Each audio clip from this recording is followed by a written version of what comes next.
It is the tax that never goes away. Virginia's infamous personal property tax. Anyone who owns a vehicle must pay it every year. Several states in the region don't have the tax at all. Investigative reporter Chris Horne looks at how important it is to local economies and whether there's any chance of reducing or eliminating it. Chris? Many people hope there is, Anita. A key component of Governor Youngkin's campaign was his pledge to lower the burden on Virginia taxpayers.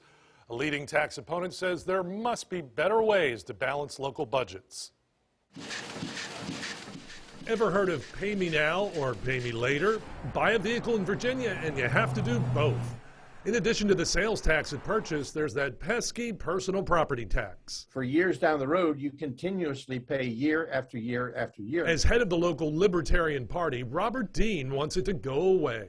I am so glad that you brought this subject up because nobody else has been talking about it. Governor Youngkin talked about reducing or eliminating taxes as one of his key promises during his campaign.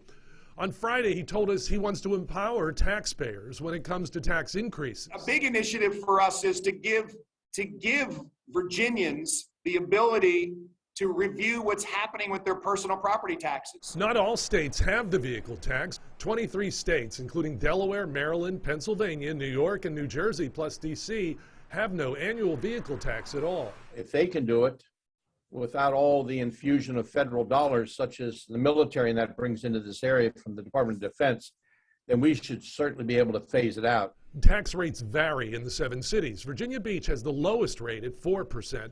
Chesapeake is next, followed by Suffolk, Norfolk, Hampton, and Newport News. Portsmouth has the highest rate at $5 per hundred. It's over $30 million in our budget, so I mean it's a significant amount. Portsmouth's Commissioner of the Revenue says that money is vital for teachers, police, and fire, among other services. You know, we don't want the last and the least to come to Portsmouth. We want the best and the brightest, so we want to offer a fair employment package. Virginia Beach generates about $172 million from the tax. The Chief Deputy Commissioner of the Revenue explains why it has a lower tax rate. The rate and the value are going to kind of, dictate how much revenue is raised. So I think some of it could be the value of the vehicles in Virginia Beach are just a little bit higher than those in Portsmouth.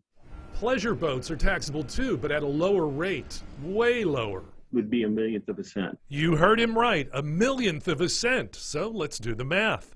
If your car's assessed value is $25,000 in Virginia Beach, you'll pay about $640 a year with current discounts.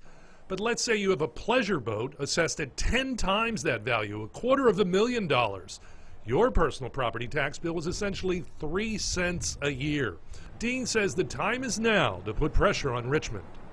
I would love to see Youngkin work with all of us.